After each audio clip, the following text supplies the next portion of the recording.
The Elder Scrolls IV Oblivion has more RPG mechanics built into it than Skyrim, or most Bethesda games after Oblivion for that matter. Skyrim streamlined some of the intricate busywork that fans have enjoyed dabbling in and breaking the game with since Daggerfall and Morrowind.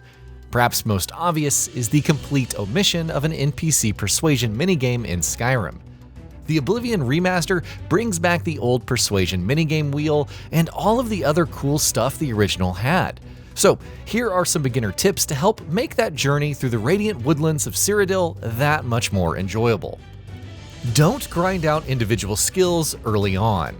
Since enemies still scale to your overall level in the remaster, it's best to avoid grinding out skills that won't much help in combat, like acrobatics. Every 10 skill ups grant you a level up, so choose what to train wisely or enemies will outperform you in the scaling arms race. You can also just avoid leveling entirely by becoming an eternal insomniac.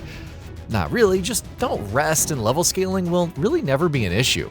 Of course, avoiding leveling up forfeits your ability to progress your attributes like strength and endurance, so maybe that's not the best option. Yeah!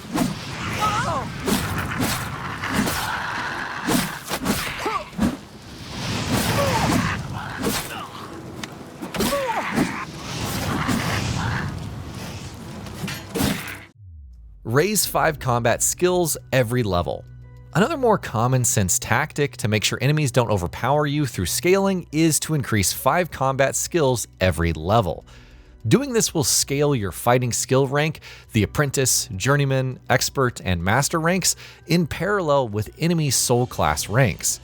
The specific skills that are useful in this situation are blade, blunt, hand-to-hand, armorer, block, and heavy armor.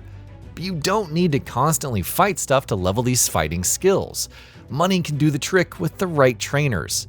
There's a heavy armor trainer smack dab in the Imperial City. Head to the City Market District and talk to Varnado at the best defense store to get started on your road to heavy armor mastery, if that's a combat skill that you want to focus on. Always keep repair hammers on you. Even if you're not focused on raising armor or skill, keeping a batch of repair hammers with you is just smart. This is because, unlike Skyrim, armor and weapons degrade with use and break completely after a while. Consistent weapon and armor repair is crucial in Oblivion. Go anywhere. Now that you have some repair hammers with you, it's time to choose a direction and explore. In Oblivion, it's perfectly safe to just set off in any direction without the threat of level 100 dragons or the like. Since every enemy scales to your overall level, there aren't any super high level areas that kick you in the teeth until you activate Oblivion Gates. Oh, and speaking of Oblivion Gates, this game has a soft point of no return of sorts. Once the Dagon quest is initiated, those pesky Oblivion Gates open up all over Cyrodiil, causing quite the blemish on the lush and slightly more desaturated landscape. These gates will persist until the main quest is finished, so it's best to hold off on the Dagon quest until you're well equipped and ready to deal with their ubiquitous presence. Customize your class for the best optimization. If you want to avoid running into the level scaling problem early, it's best to make your own custom class. While there's a wide array of options that can yield effective results, raising endurance early on is especially useful as it multiplies HP increase every level up. Join a guild for free bed, trainers, and various cheap vendors. There are 5 main guilds available to join and rank up throughout Cyrodiil. Being a member of any of these guilds supplies you with a free bed, cheaper vendors, and in most cases, a lot of supplies and adventuring experience. The Thieves Guild can be found when investigating the Grey Fox within the waterfront district of the Imperial City. The Dark Brotherhood is perhaps the easiest one to get into, if you're a murderer, that is. And the Fighters and Mages Guild have to be entered through the other cities, such as Chorrol. The next point covers the 5th Guild. Do the arena questline for some of the best early money in the game. You what? You want to be a combatant? Look at you! My granny could beat you and she's dead!